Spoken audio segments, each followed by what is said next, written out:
Kurukshetra police ने doctor की हत्या और अपनी पत्नी को गोली मारने के आरोपी डॉक्टर चंद्रेश्वर को गिरफ्तार कर लिया है। इस घटना के आरोपी को पकड़ने के लिए कुरुक्षेत्र पुलिस ने कई टीमें बनाई थी। वहीं सफलता मिली CIA 1 प्रभारी मलकीत सिंह को। पुलिस ने आरोपी से वारदात में प्रयोग की गई पिस्टल भी बरामद की है। खास बात यह है कि यह पिस्टल उसकी अपनी है, जिसे थोड़े दिन पहले ही पुलिस थाना सदर में जमा कराया गया था। लेकिन यह पिस्टल दोबारा उसके पास कैसे पहुंची, यह भी जांच का विषय है। इस घटना की जांच के लिए SP कुरुक्षेत्र ने बाकायदा एक टीम बनाई है, जो इस बात की भी जांच करेगी यह पिस्टल दोबारा आरोपी के पास कैसे पहुंची। थाना CIA प्रभारी मलकीत सिंह ने मीडिया से बातचीत में बताया कि चंद्रेश्वर सिंह का अपनी पत्नी के प्रति शक्की स्वभाव था। ऐसे में शक के चलते ही उन्होंने इस वारदात को अंजाम दिया है। फिलहाल पुलिस मामले की जांच कर रही है और पुलिस रिमांड पर लेकर अन्य जानकारी उपलब्ध करेगी।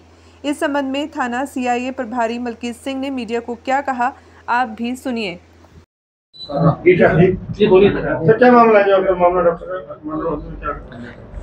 आप सबको जैसे पता होगा कि कल सुबह 7 बजे की एक घटना है। एक डॉक्टर ने एक अपनी वाइफ और एक दूसरे डॉक्टर जो रिश्ते में उसके अपना रिलेटिव थे, उनकी हत्या कर दी।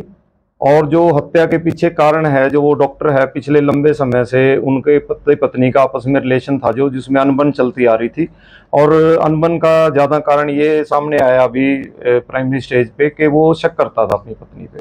उसपे जब वो अपने साडू के घर पे, यानी अपने जीजा के घर पे, उसकी वाइफ जो थी मृतक के घर पे गई हुई थी, तो उसको वो बात करने गया और वहाँ पे जाके उनकी आपस में कहासुनी हुई। कहासुनी में जो उसके पास उसका पर्सनल वेपन था वो उसने फायर किए कहीं, और जो डॉक्टर थे उनकी मौके पे ही मृत्यु हो गई गोली चलने पर। और जो उनकी वाइफ थी, इंजर्ड की आरोपी की वाइफ थी, जो उसको भी काफ़ी गोलियां लगी, जिसको तुरंत प्रभाव से एडमिट कराया गया और जो अभी उपचार चल रहा है। अभी फिलहाल उनकी जान बच गई है। और इसका जो मोटिव था वो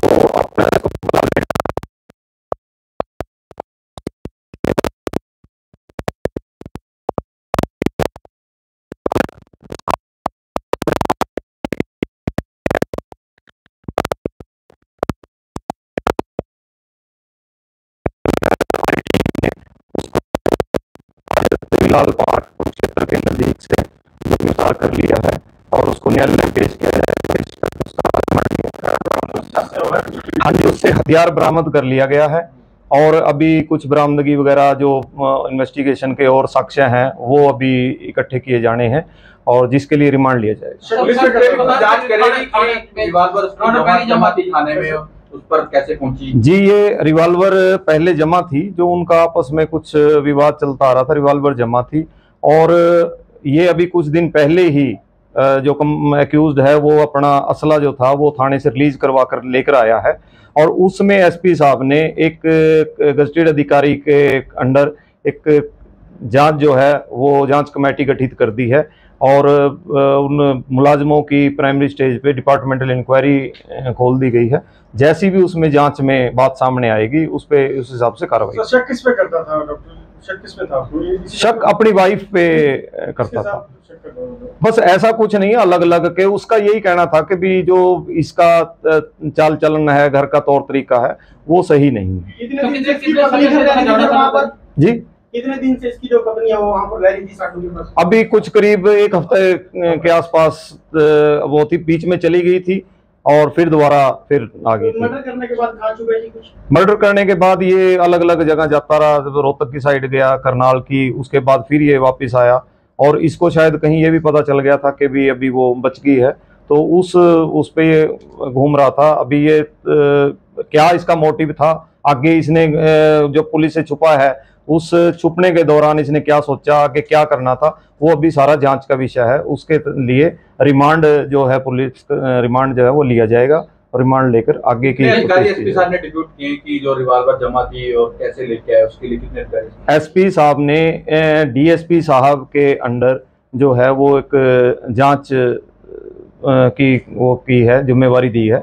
और उस जांच कमेटी में जैसे जैसे अधिकारियों को जिसकी जो उनसे बयान या हेल्प की जरूरत होगी वो समय समय पे लेते हैं। लेकिन बताया कि इसके बीजेपी से भी नाते थे, भारतीय जनता पार्टी में शामिल था। नहीं, अभी ऐसा कुछ नहीं है, बाकी हम हर पहलू पे जांच करेंगे। अभी तो इसको गिरफ्तार करके ही लाए हैं। और प्रोसेस में क्या हथियार नहीं ले सकता था जो जमा था इसमें झगड़े जी क्या था, जो हथियार जमा था थाने में ले नहीं सकता था, प्रोसेस क्या होता है? वो देखिए क्या होता है कि एक जो पर्सनल वेपन होता है, यदि वो किसी कारण से वो खुद जमा करवाता है, या जैसे इलेक्शन के दौरान है या कोई और कारण से वो जमा करवाता है, तो उसका अधिकार खुद का होता है, वो जब लेना चाहे ले सकता है। अब इस मामले में वो किस अपना उसमें जमा हुआ है और किन परिस्थितियों में और कैसे इसने लिया है, उसके लिए एसपी साहब ने जांच। ससुर की शिकायत थी, झगड़ा करता था, अक्सर पहले भी मारपीट करा था, ऐसी शिकायत थी कि रिवॉल्वर है इसके पास, कभी भी हमला कर सकता है। ऐसी बात जो है अभी प्राइमरी स्टेज पे हमारे जांच में आई है, लेकिन इसकी पुष्टि हम आगे रिमांड पर इसको लेकर फिर कर पाएंगे। हाईकोर्ट जाता है कभी मेंटली फिट है ये, देखिए वो मेडिकल करवाएंगे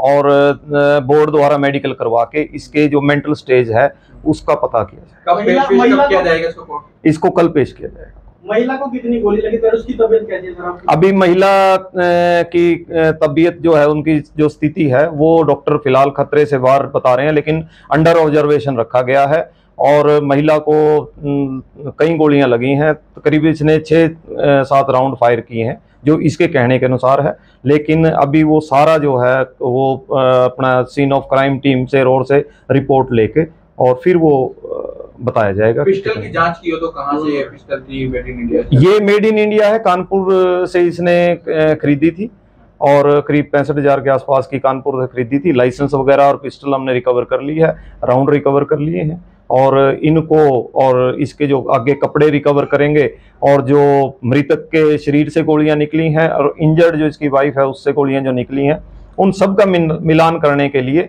उसको एफएसएल भेजा जाएगा और एफएसएल की जो रिपोर्ट आएगी उसको टोटल लगभग आधा दर्जन के लगभग गोलियां चली हैं। एग्जैक्ट जो है वो अभी हमारी रिपोर्ट आ जाएगी, उसमें पता चलेगा। आरोपी की लगभग उम्र कितनी है सर? आरोपी की 53 साल उम्र है।